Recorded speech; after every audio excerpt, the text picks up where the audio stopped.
नमस्कार। ज्ञानियों की क्या गति है? आपको ये मन में कभी आया कि बहुत ज्ञानवान व्यक्ति है तो यह तो सिद्धियों को प्राप्त हुआ लगता है। सोशल मीडिया पर आजकल कितने बाबा अपने ज्ञान को बांट रहे हैं, लेकिन इन तथाकथित बाबाओं के छिछले ज्ञान के बारे में गीता में लिखा हुआ है। इनसे आपको सच्चे गुरु को पहचानने में भी मदद मिलेगी। जानना चाहते हैं तो अंत तक इस वीडियो को जरूर देखें। श्री कृष्ण इस श्लोक के द्वारा अर्जुन को समझाते हुए कहते हैं, सदृशम चेष्टते स्वस्याः प्रकृतेः ज्ञानवान अपि प्रकृतिम यान्ति भूतानि निग्रह किम करिष्यति।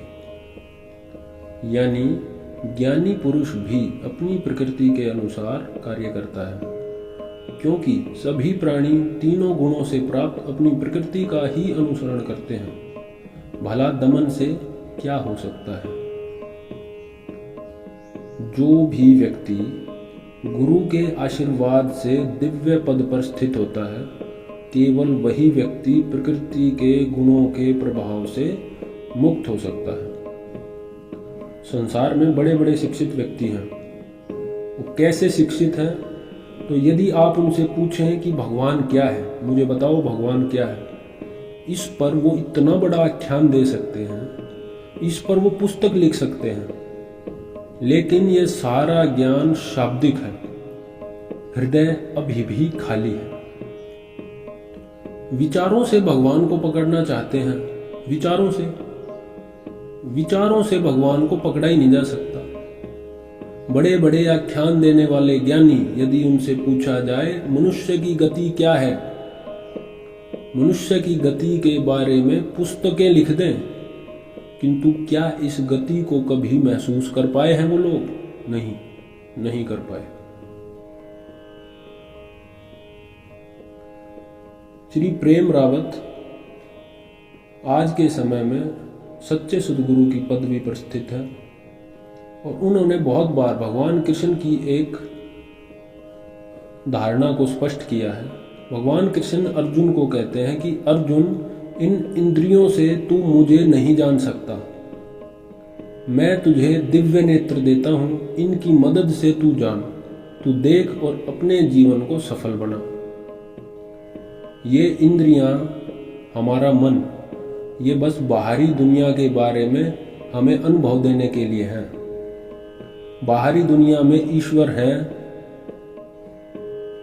बाहरी दुनिया में ईश्वर है, इसका प्रश्न यदि आप किसी से पूछेंगे, तथाकथित बाबा से पूछेंगे, तो इसका वो आंसर यही देंगे कि सब जगह है। लेकिन गुरु महाराज जब अपने ज्ञान रूप दिव्य नेत्र देते हैं और जीव उसका अभ्यास करता है, तो धीरे धीरे वह प्रकृति के गुणों से मुक्त होने लगता है और तब उसको पता चलता है कि सच में भगवान क्या है। परिभाषाओं में भगवान है ही नहीं, और यही एक तरीका है। अब आपने कितने लोगों को सुना, सोशल मीडिया पे भी सुना होगा, यदि उनकी शिक्षा बाहरी दुनिया को लेकर है तो वे झूठे हैं, दिग्भ्रमित हैं।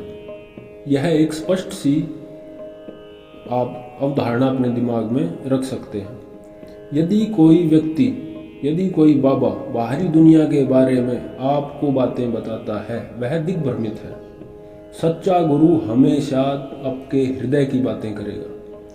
मन की दुनिया के बारे में बताने वाले दुनिया में बहुत है, और उसी मन में ही वो घूमते रहते हैं।